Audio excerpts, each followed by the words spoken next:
विशाल को बचपन से ही डरावनी जगहों पर जाने का शौक था, लेकिन यह हवेली कुछ अलग थी। कहा जाता था कि जो भी यहाँ गया वह कभी लौटकर नहीं आया। उसके दोस्तों ने उसे चैलेंज दिया था और विशाल ने बिना सोचे समझे इसे स्वीकार कर लिया। रात के ठीक 12 बजे घड़ी की टिक टिक के साथ विशाल एक पुरानी हवेली के सामने खड़ा था। हवेली खंडहर जैसी लग रही थी, पर उसके भीतर से आती हल्की हल्की रोशनी रहस्य को जन्म दे रही थी। जैसे ही उसने दरवाजा खोला, एक ठंडी हवा के झोंके ने उसका स्वागत किया।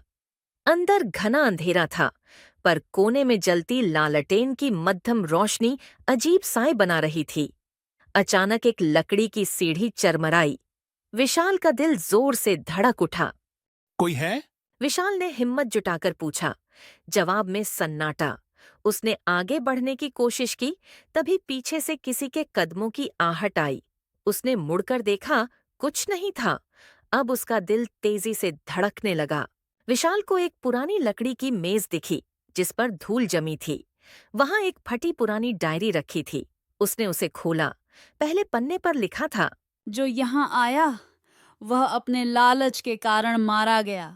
तभी एक खिड़की अपने आप खुली और हवा के झोंके से पन्ने पलटने लगे। विशाल कांप उठा। तभी दीवार पर एक छाया उभर आई। उसने महसूस किया कि वह अकेला नहीं था। विशाल ने आगे पढ़ा। अगर कोई इस हवेली का रहस्य जान ले तो वह इसे कभी किसी को बता नहीं सकता। वह पसीने से भीग चुका था। तभी एक दरवाजा जोर से खुला और अंदर से हल्की रोशनी निकली। उसने दरवाजे के भीतर झांका। वहां एक बूढ़ा आदमी बैठा था, जो कमजोर और डरा हुआ दिख रहा था।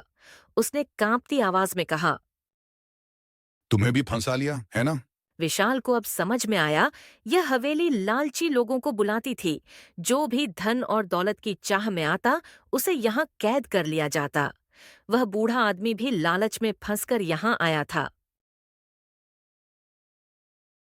विशाल के पास दो रास्ते थे।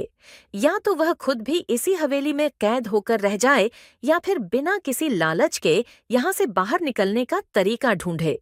उसने तुरंत एक निर्णय लिया। विशाल ने अपने डर को काबू किया और बिना किसी लालच के बाहर निकलने की कोशिश करने लगा। जैसे ही उसने दरवाजा खोला, एक जोरदार झटका लगा और सब कुछ अंधेरा हो गया। जब उसकी आंखें खुलीं, तो वह हवेली के बाहर था। वह समझ गया कि हवेली सिर्फ उन्हीं को कैद करती थी जो लालच में आते थे। सीख: लालच हमें ऐसे जाल में फंसा देता है जहां से बाहर निकलना मुश्किल हो जाता है। सच्ची बहादुरी यह है कि हम अपने लालच को हराएं और सही रास्ते पर चलें।